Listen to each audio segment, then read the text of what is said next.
कहते हैं कि दिल्ली दिलबरों की है, दिल जो लोग की है। कहते तो ये भी है कि दिल्ली दिल भर वह की भी है। और लकी यानी कि लक्ष्मण लाल महतो में ये सारे गुण मौजूद थे। लोग उसकी शक्ल को देखकर ही कह देते थे कि दिल्ली से हो क्या। लकी वैसे देखने में स्मार्ट और एचडी, पर जब शिक्षक हाल होने की वजह से सिंपल तरीके से रहता था। शर्ट का रंग गोरा हुआ और पेट से जुआ जुड़ा हुआ। खाने को तो उसकी उम्र के लड़के दिल्ली की सड़कों पर रात को मोटरसाइकिल के द्वारा आते थे, लेकिन लड़की ऊपर लक्ष्मण लाल महतो सिर्फ कमरे से कॉलेज में पढ़ाई और गर्लफ्रेंड डिंपल के साथ थोड़ा वक्त बिताना, फिर कॉलेज से दुकान से जो होम डिलीवरी आई तो वहाँ, और फिर घर चला जाता था। हाँ, कभी कभी जब वह किसी लड़के को खाली सड़क पर मोटरसाइकिल दंदनाते हुए देखा तो कहता कि एक दिन अपना टाइम आएगा जब मैं चश्मा लगा कर बैठूंगा और मेरे पीछे डिंपल को बैठाऊंगा। देखना, जब वह मेरी कमर में अपना हाथ कसेगी और मैं तेजी से मोटरसाइकिल को इंडिया गेट के आसपास दौड़ाऊंगा तो सारे दिल्ली का दिल हम दोनों को देखकर जल जाएगा और दुकान में रखा हुआ बैनर का काम नहीं आएगा। उद्धरण चिन्ह, लकी ने कहा और अपने हाथ में बने की क्रीम को दबा दिया। जैसे ही उसने क्रीम को दबाया इसका ढक्कन खुल गया और उसमें से सारी क्रीम बाहर आ गई। अबे गधे, क्या कर रहा है? तो कोई स्पंज की गेंद है क्या जो उस दबा रहा है? दुकान के मालिक ने उसे फटकारते हुए कहा और उसे उसके माथे में एक चपत लगा दी। सॉरी सर जी, सॉरी, लकी ने अपना सर बचाते हुए कहा। वह करो बाग में स्थित एक छोटी सी मेडिकल स्टोर पर काम करता था। उसकी दुकान का नाम था चमन मेडिकल स्टोर और उसके ओनर का नाम था चमन लाल। लकी पिछले 5 सालों से इन्हीं की दुकान पर काम करता था। यहाँ इस छोटी शॉप पर काम करना उसकी मजबूरी थी। लाइफ में कंगाली की वजह से उस कॉलेज में पढ़ाई पूरी करने के लिए पार्ट टाइम जॉब करना जरूरी था। उसने कई अच्छी जगह अच्छी तनख्वाह की नौकरी ढूंढी पर नहीं मिली और वह इस मेडिकल पर ही अटैक कर रहा गया। गधे, अब इसके पैसे कौन तेरा बाप भरेगा?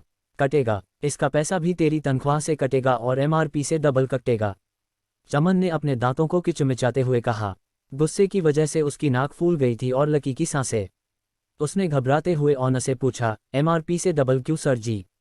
उद्धरण चिन्ह, ताकि अगली बार से ऐसी कोई हरकत करने से पहले तू डबल बार सोचे, चमन ने कहा और उसके हाथ से ट्यूब छीन ली। उसका जी तो चाह रहा था कि वह लकी की खोपड़ी पर और एक बार अपना हाथ साफ कर ले, लेकिन उससे पहले ही दुकान का फ़ोन बजने लगा। फ़ोन की घंटी बजते ही लकी को कहा वहां से निकलने का मौका मिल गया और वह भागते हुए फ़ोन उठाने के लिए चला गया। हेलो जी, करोल बाग के वेस्ट मेडिकल चमन में दी कल से बोल रहा हूँ। बताए क्या काम था? ये लकी की पेटेंट लाइन थी, चाहे कहीं से भी फ़ोन आए लेकिन उससे फ़ोन पर बस यही बोलना था। जैसे ही इधर से लकी ने अपनी बात कही उधर से उसे जवाब आया, मैं बालू में नाइट्स होटल के कैमरा नंबर 303 से बात कर रहा हूँ। एक छोटा सा ऑर्डर है, नोट करो और जल्दी से होटल पर डिलीवर करवा दो। वो एक लड़के की आवाज़ थी। उसकी आवाज़ में काफ़ी बाहरीपन और एक अजीब सी जल्दबाजी थी। जैसे ही लकी ने वह आवाज़ सुनी, पता नहीं क्यों लेकिन उससे वो आवाज़ जानी पहचानी सी लगी। जी बताइए सर, आपका क्या ऑर्डर है? हाँ तो लिखो, हार्ड प्ले के 2 पैकेट और 1 पैकेट टिश्यू। लकी जो कि अपना पेन लेकर तैयार खड़ा था, हार्ड प्ले का नाम सुनते ही झिझक गया था। असल में हल्प्ले नाम का एक कॉन्डोम आता था और इसीलिए उसका नाम सुनते ही लकी शर्मा गया था। इतने साल से भी मेडिकल की दुकान पर काम करने के बाद भी उसे इन चीज़ों का नाम सुनने में शर्म आती थी। हेलो भाई, लिखा कि नहीं लिखा? उसे आदमी ने फिर से लकी से पूछा। जी सर, लिख लिया सर, लकी ने खिसियाकर हंसते हुए कहा। लिख लिया तो फिर लेकर निकल, उस लड़के ने कहा। उसकी आवाज़ सुनकर ही ना जाने क्यों ऐसा लग रहा था कि वह कोई बहुत बड़ा आदमी था।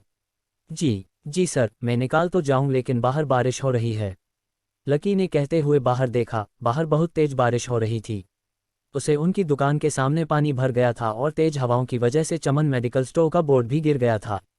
लकी को लग रहा था कि वह इतनी तेज बारिश में अभी एकदम से तो नहीं निकल पाएगा, इसीलिए उसने उसे लड़के को समझ आते हुए कहा, सर मैं आपका ऑर्डर ले तो आऊँगा पर थोड़ा टाइम लगेगा, बारिश थोड़ी थम जाए आप। इससे पहले वह कुछ आगे बोल पाता फ़ोन पर लड़का बोल पड़ा, तुम्हारे मालिक को पता है कि तुम मल्होत्रा जी के लड़के को मना कर रहे हो? बहस मत करो, बारिश हो रही है, इसीलिए सारा सामान अच्छे से थैली में पैक करके लाना और लेट नहीं होना चाहिए, समझे? उसे लड़के ने कहा और इससे पहले कि लकी आगे कुछ का पता, उसने फ़ोन काट दिया था। उधर से लड़की के दुकान का ओनर उसे घूर कर देखे जा रहा था। लकी के हाथ में पेन और पेपर देखकर ही वह समझ गया था कि उसके पास कोई ऑर्डर आया था। आज वैसे भी इतनी बारिश होने के वजह से सुबह से इक्का दुक्का ग्राहक ही दुकान पर आए थे। ऐसे में उसकी दुकान का मालिक एक भी ऑर्डर को छोड़ना नहीं चाहता था। वह लड़की को देख रहा था और लकी बारिश की ओर देख रहा था। बारिश का बहाना नहीं चलेगा, जाना पड़ेगा, चमन लाल ने कहा। मैं बहाना नहीं कर रहा, थोड़ी बारिश तो धीमी हो जाए तो मैं चला जाऊंगा, अभी आप खुद ही देखिए कितनी तेज बारिश है। वह पता नहीं कोई मिस्टर मल्होत्रा का बेटा है, कुछ ज़्यादा ही जल्द में था सर जी, मैं साइकिल से तो पहुंच भी नहीं पाऊंगा इतनी जल्दी, लकी ने उनकी ओर देखते हुए कहा। क्या कहा, मिस्टर मल्होत्रा का बेटा, तू मेरी दुकान बंद करवाएगा क्या? अभी क्यों, अभी निकल, उनका ऑर्डर लेकर, वह हमारे बहुत पुराने कस्टमर है। चमन ने कहा। पर लकी ने कहा ही था कि चमन बोला, पर वह कुछ नहीं, तू मेरी मोटरसाइकिल ले जा।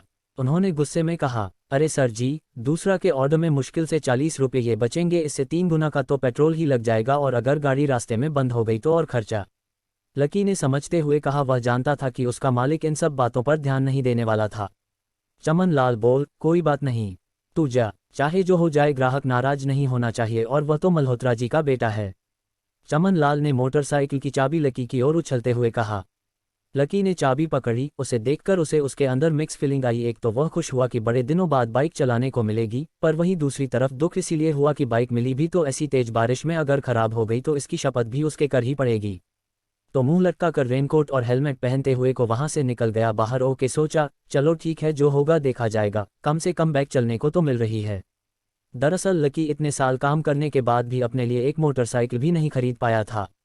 लकी की तनख्वाह ही इतनी भारती कि सिर्फ उसके कमरे का किराया, उसकी साइकिल में डालने वाली हवा का खर्च, बिजली पानी का बिल और डिम्पल के साथ महीने में 1-2 बार बाहर खाने का खर्च ही निकल पाता था। उसे डिम्पल की कही बात अक्सर याद आती थी। लकी, अगर अगले 2 महीने में बाइक नहीं खरीदी ना तो मैं तेरे से ब्रेकअप कर लूंगी, देखना। असल में डिम्पल को लकी के साथ बाइक पर घूमने की बड़ी तमन्ना थी। लकी की इस गुर्जर जिंदगी में वही तो एक थी जिसके लिए जिंदा रहने को उसका जी चाहता था। जब भी वह उस बाइक की बात करती तो लकी डिम्पल की इस बात को हंसकर डाल देता था। वो अपने मन में इस बात को अच्छे से जानता था कि डिम्पल उससे बहुत प्यार करती थी और वह उसे कभी छोड़कर नहीं जा सकती थी। वह दोनों एक दूसरे में ऐसे घुले मिले थे जैसे बादल में बरसात घुल जाती थी। लकी को डिम्पल बहुत पसंद थी और उसके लिए दुनिया जहां की खुशियां खरीद कर ला देना चाहता था। वह चाहता था कि एक दिन वह डिम्पल को प्लेन में बैठा है, लेकिन उसके ये सब ख्वाब इस काम तनख्वाह की नौकरी की वजह से तो कभी पूरे नहीं होने वाले थे। पर आज उसके पास मौका था। वह डिम्पल को अपने साथ इस बारिश में राजपथ घूमना चाहता था। वह उसे दिल्ली दिखाना चाहता था। चमन लाल को देखे देने के लिए उसने पहले से बहन सोच रखा था। बस जल्दी से वह ये डिलीवरी देखकर सीधे डिम्पल के पीजी पर ही जाने वाला था। उसने होटल ब्लूमिन नाइट्स के बाहर मोटरसाइकिल पार्क की और सीधा होटल के अंदर चला गया। लकी ने इस रिसेप्शन पर पहुंचकर नमस्ते करते हुए रिसेप्शनिस्ट को बोला, जी मैं चमन मेडिकल स्टोर से आया हूं, रूम नंबर 303 का ऑर्डर था। रिसेप्शन पर खड़ा आदमी उसके हाथ में काली थैली को देखकर ही समझ गया था कि उसमें क्या था और वह मंद मंद मुस्कुराते हुए बोला, 3rd फ्लोर पर है, लिफ्ट से चले जाओ। रेनकोट यही उतार देना। जैसा उसे आदमी ने कहा, लकी ने वैसा ही किया और लिफ्ट में चढ़ने के कुछ ही देर के बाद वह तीसरे वाले पर पहुंच गया था। वो रूम नंबर 303 के बाहर पहुंच गया। उसने डोरबेल बजाए।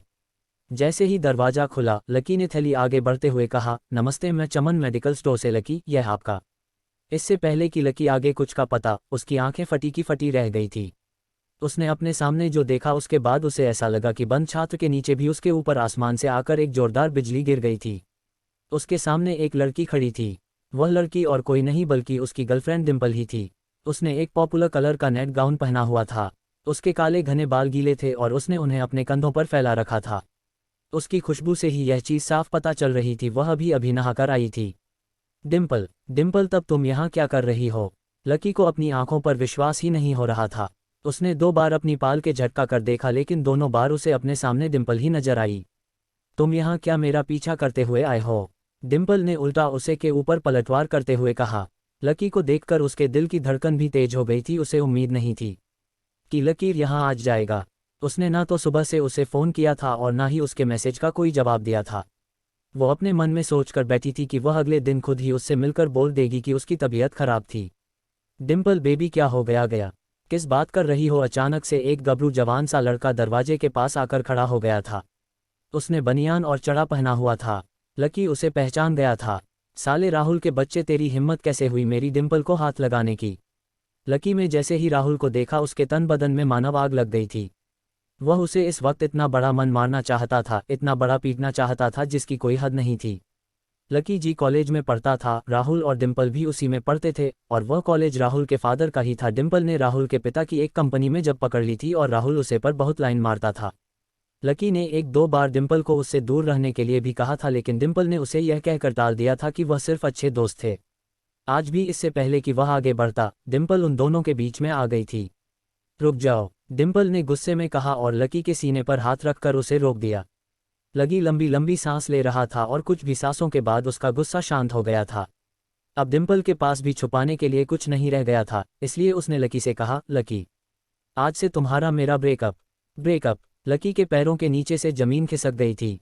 उसकी आंखें नाम हो गई। लकी को उसकी बातों पर विश्वास ही नहीं हो रहा था। उसने डिम्पल की ओर देखा और बोला, डिम्पल, हम पिछले 1 साल से एक दूसरे के साथ हैं और तुम हो कि मुझे ब्रेकअप करना चाहती हो। अरे मैं तो तुम्हारे लिए नहीं बात भी लेने वाला था। चल रहने दे, आज ही याद आ रही है तुझे बैग की। अरे तेरे पास मुझे बाहर घूमने के खिलौने पिलाने के पैसे तो है नहीं, तू कहाँ से लगा बाइक, और अगर ले भी लगा तो उसमें पेट्रोल कहाँ से दिलवाएगा। तेरी 8,000 रुपये महीने की नौकरी से ये सब नहीं होने वाला है, समझ। लोग हंसते हैं मेरे ऊपर जब मैं सरजी में तेरे साथ घूमती हूँ। मैं ऐसी लाइफ नहीं जीना चाहती लकी। मैं तेरी तरह गरीब नहीं रहना चाहती। तूने मुझे फंसाया था, उल्लू बनाया तूने मुझे, इसीलिए मैंने राहुल से मैचअप कर लिया है। आज से यही है मेरा बॉयफ्रेंड। डिम्पल ने गुस्से में कहा। अच्छा, तो बच्चे यही है तुम्हारा वह बेकार सा एक बॉयफ्रेंड? राहुल ने पूछा और डिम्पल के बगल में आकर खड़ा हो गया। फिर उसने लकी के हाथ से थैली उठाई और उसमें सेहत खुलेगा पैकेट निकालकर उसे चिढ़ाने के लिए उसे हवा में लहराने लगा।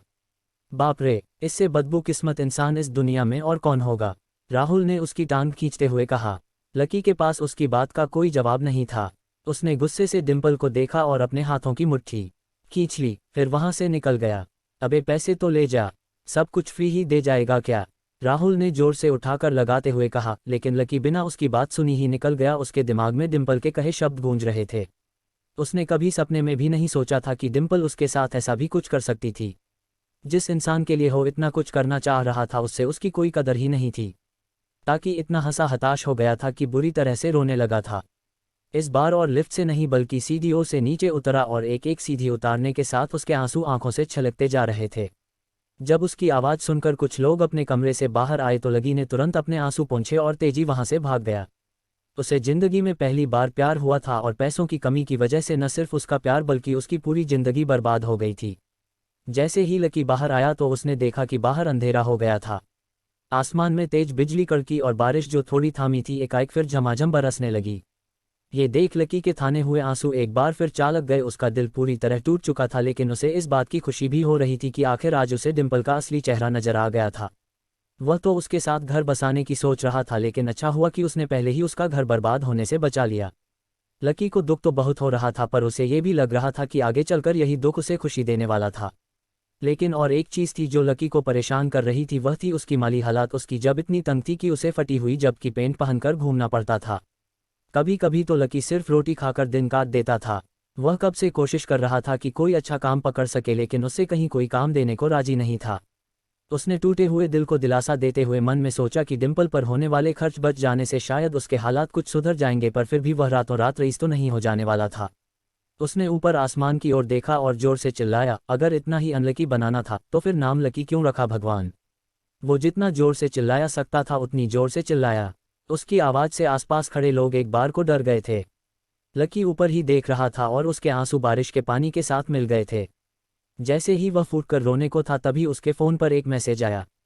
जैसे ही लकी ने अपना फ़ोन निकालकर उसे पेज को पढ़ाना शुरू किया तो उसकी आंखें चमक गई।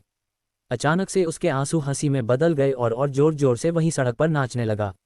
उसे मैसेज में लिखा था, परिवार की रिसर्च और परिवार के निर्णय के हिसाब से महतो परिवार का वारिस लक्ष्मण लाल महतो उर्फ लकी ने गरीबी अभ्यास की परीक्षा को पास कर लिया है और आज से ही हो उसे जमीन और उसे जगत का मालिक हो जाएगा जो परिवार में उसके नाम कर रखा था।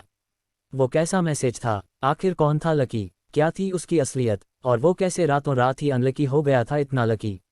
आगे सुनने के लिए Tulsi studio SPG YouTube channel subscribe करें और शेयर करें।